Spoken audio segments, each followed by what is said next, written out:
And to take this conversation further, Joanna LeBlanc, a political analyst and foreign relations expert, joins us live from Washington, D.C. Ms. LeBlanc, thank you so much for joining us here on WION. Good to see you. Good morning. Thank you so much for having me. It's always a pleasure to join you. Absolutely. The pleasure is mutual. I have to start by asking you, what we saw in those 90 minutes, do you think that actually resonated with the American voters? Well, first and foremost, I think that these debates, while they are great for candidates to get their points across, for the American public to get to know them a little bit better. However, I think that at the end of the day, those debates make very, doesn't really change how the American voters will actually vote on November 5th.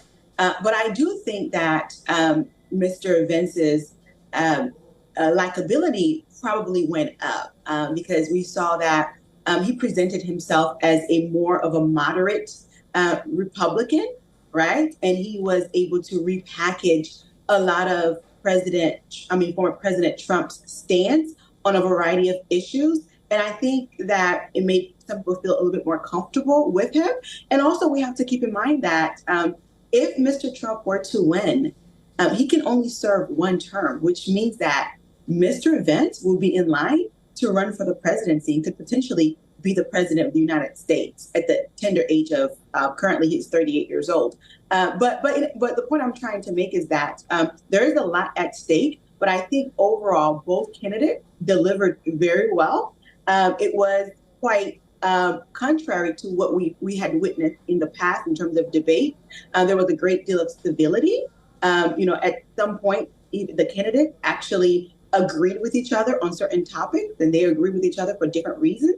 But nonetheless, I think it showed a great deal of civility, and it showed what the American people have been wanting to see: actual two adults debating policy. Absolutely, Ms. LeBlanc, I do agree with you on that. I also have to ask you, we're standing at a point where just about a month to the US elections, and you're a political analyst yourself, you've been tracking elections in the past as well. What is actually standing out for you when it comes to this race to power? What's standing out for me is that this election is going to be a very close one. It's a situation where obviously Vice President Harris was thrown in the race to run as the presidency for the presidency at the very last minute.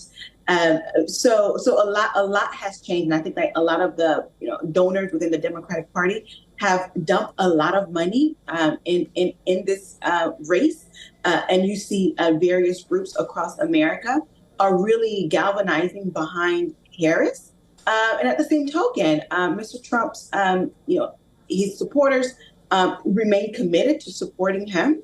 I think it's going to be a very close election, and which is why it's important for the candidates to really knock on all doors and leave no stone unturned, and certainly make sure that they have the support in the key battleground states, which are critical to winning the 270. And I think both candidates right now, their eyes is on the 270 number, because as you know, here in America, you can win the popular vote, but not necessarily win the presidency. Absolutely. Ultimately, it's going to be the 270. All right, Ms. LeBlanc, thank you so much for joining us here on WION and getting us your insights. I look forward to speaking to you again. Likewise. Have a great day. You too. All right, now let's look at some voter reactions coming in from the hometowns of J.D. Vance and Tim Walz. J.D. proved that he is indeed an asset for the campaign. The first rule about picking a vice president is do no harm. And clearly President Trump here picked the right guy because J.D. tonight here did no harm. I thought Governor Walz did good. He listened. He talked about bipartisanship. He talked about being able to find common ground. But he also stood his ground like on January 6th. I think that he was well-versed. I think he has a plan. I think he and Trump want to fix things. I do have a sincere thought that they see that our country is going in the wrong direction. They want to turn it around. They want things better for people. When Trump was in office the last time, things were better. I think the most telling moment in the debate was when J.D. Vance could not answer the question about whether or not Donald Trump had lost the election. You have a group of people in the Republican Party from Donald Trump on down who refuse to admit the truth. And if you can't admit the truth about something that basic, then that is the true definition of a threat. For all the latest news, download the WION app and subscribe to our YouTube channel.